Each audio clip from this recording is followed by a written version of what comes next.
Oke. Penambangan ruang dan pilar adalah salah satu metode penambangan tertua.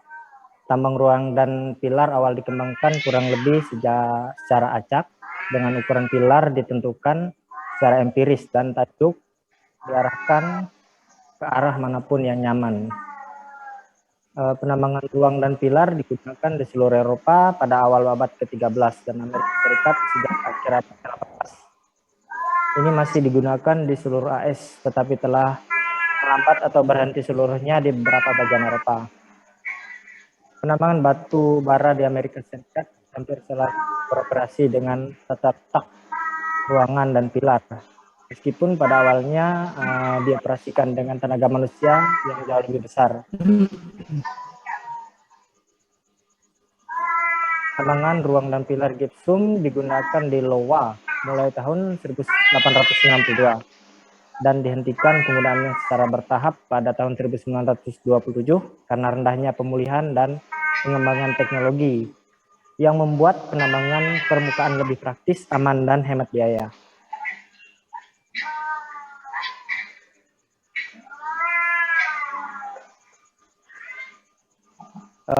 Proses penambangan.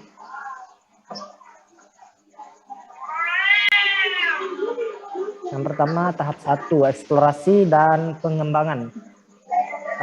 Perencanaan untuk pengembangan ruang dan pilar tambang dengan cara yang sama seperti metode penambangan lainnya, dan dimulai dengan menetapkan kepemilikan tambang.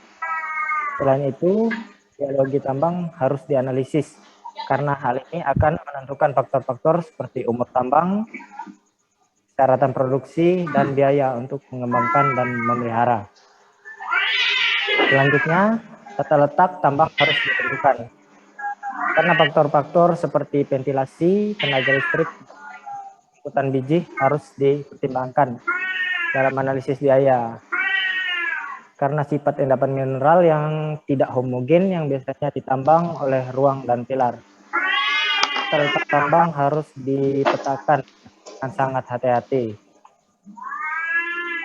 Sebaiknya ukuran dan bentuk ruangan dan pilar tetap konsisten, tetapi beberapa tambang menyimpang dari rumus ini karena kurangnya perencanaan dan karakteristik endapan.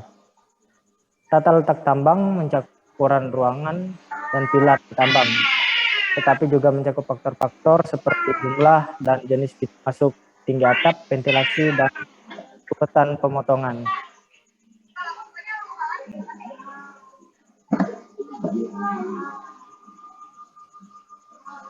Tata letak tambang kamar dan pilar dikembangkan dengan basis grid, kecuali fitur seperti sesar memerlukan pola reguler modifikasi. Ukuran pilar ditentukan oleh hitungan kapasitas dukung beban material di atas dan di bawah material yang ditambang, dan kapasitas material yang ditambang akan menentukan ukuran pilar. Tata letak tambang yang acak membuat perencanaan ventilasi menjadi sulit, dan jika pilarnya terlalu kecil, ada resiko kegagalan pilar. Di tambang batu bara, kegagalan pilar dikenal istilah terjepit karena atap terjepit dan meremukkan pilar.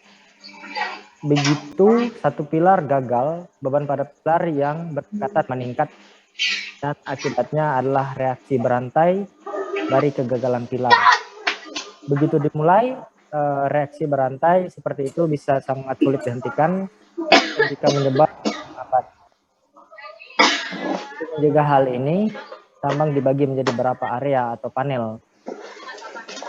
Pilar yang dikenal sebagai pilar penghalang memisahkan panel. Pilar penghalang secara signifikan lebih besar daripada pilar panel dan memiliki ukuran yang memungkinkan pilar tersebut menopang bagian besar panel dan mencegah terjadinya tambang secara progresif jika pilar panel mengalami kegagalan.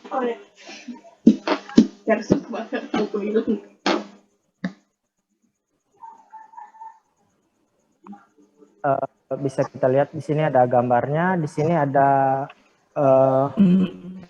coal loader atau pemuat batu bara, coal pillar pilar batu bara. Terus di sini ada kol batu bara dan continuous miner atau terus menerus. Ada proper, terus scoop. Selanjutnya ada coal hauler atau pengangkut batu bara. Selanjutnya adalah feeder breaker yang artinya pemecah.